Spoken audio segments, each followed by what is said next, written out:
Welcome back. Data download time. Bernie Sanders may have eked out the most votes in Iowa and New Hampshire. But if you look at the numbers more closely, it shows a candidate hitting a ceiling for now, rather than a glide path to the nomination. In both states, Sanders garnered almost the same percentage of the vote. Check this out, 26.5 and 25.6% respectively, compared with Buttigieg earning similar amounts as well.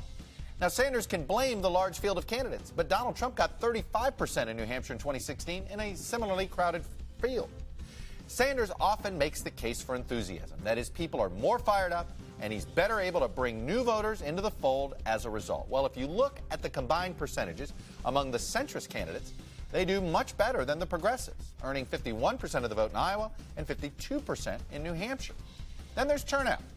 Tuesday's New Hampshire primary broke the record set in 2008 with an 18% increase in overall turnout compared with 4 years ago, but a decline in the groups that tend to support Sanders.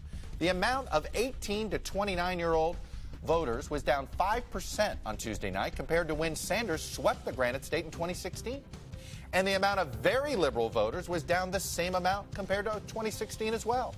Those kinds of numbers do not favor the Sanders campaign, and actually it could just get tougher. Iowa and New Hampshire were near perfect places for Sanders to flex his progressive muscle. Both were states he'd organized in before, one being next door to his home of Vermont. But there are very few other contests with as friendly of electorates to Sanders as those first two states of Iowa and New Hampshire.